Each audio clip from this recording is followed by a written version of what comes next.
I was talking to my provider, and we're talking about releasing things and letting go of things and not giving things energy. And there's been this recurring topic.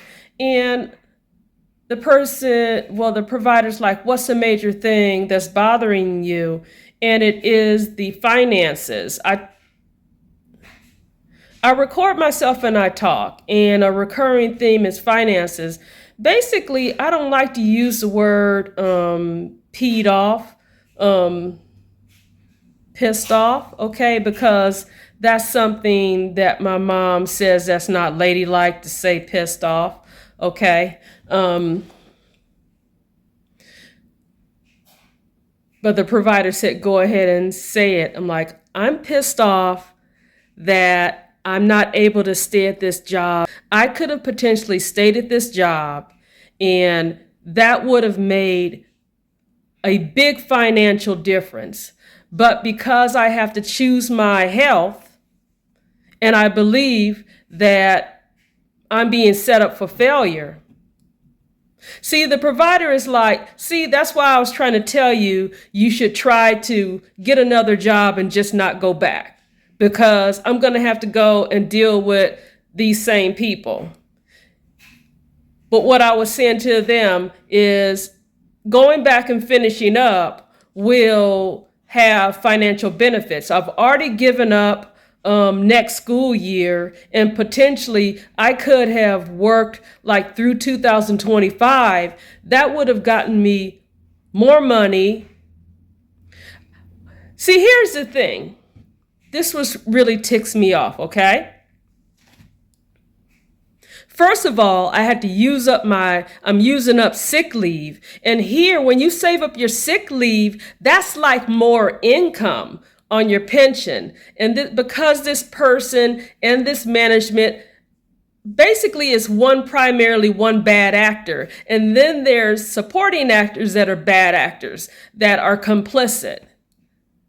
Because I had to choose my own health, I had to, use sick leave. So when I come back, I will have less sick days. So what does that add up to? Less sick days to add on to my pension. You have to have at least 60 sick days to be able to get credit and get more money to your pension.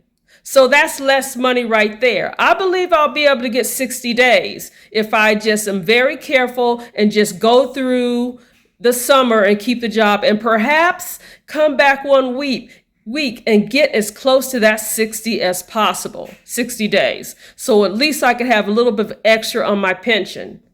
So I have lost money by using the sick days. I have lost money because I have less time. I have lost money because I'm not going back next year. So it's not like they have this many jobs where you can make this amount of money and get summer off and several breaks, okay? I worked extremely hard to go back to school and get my salary up to that level so I would be able to support my family. They're grown now, but there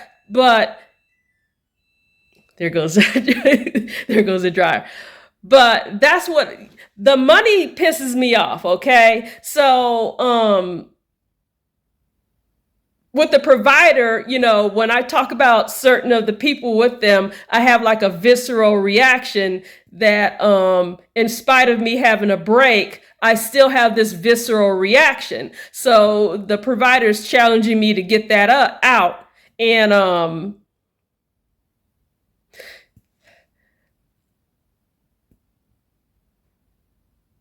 the good thing about being a Christian is your salvation.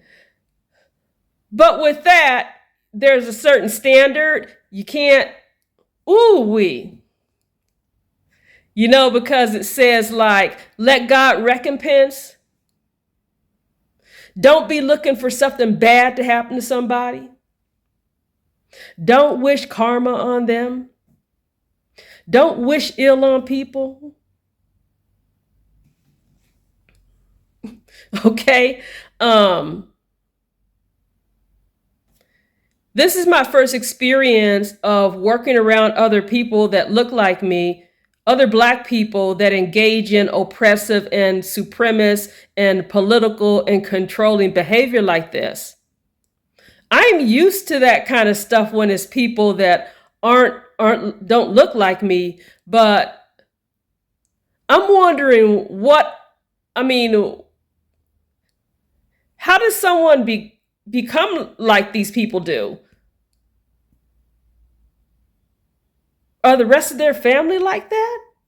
How do you make people like that? What I'm saying is, were they like that? Were they raised up like that? Or maybe they were like normal people and then they switched over. But one thing I remember, were at a retreat, and one of them mentioned that they were highly competitive. But fundamentally, I think what I said to the provider was, I think you should give everybody a chance to better themselves. I'm really ticked off about that. Okay. And it's a challenge for me to say stuff like this. And so I have to release that. So, it says to pray for those that prey on you. So the provider said, I need to release that.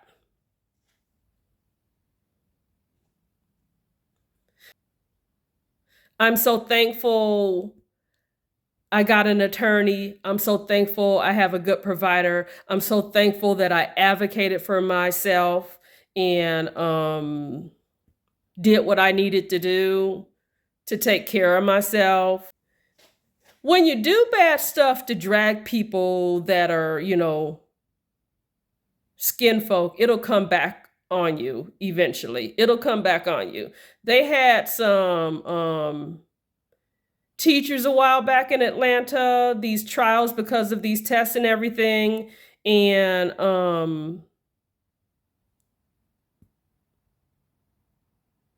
they were dragging these teachers. And the person that was dragging those teachers is getting dragged now. They're in the same court when they were dragging the teachers. And by the way, I'm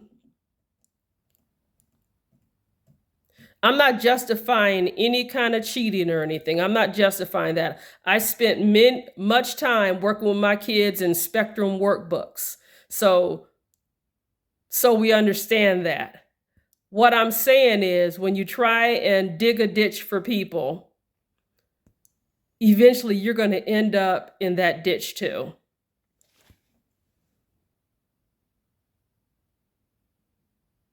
I might not be able to see it happen, but it'll happen.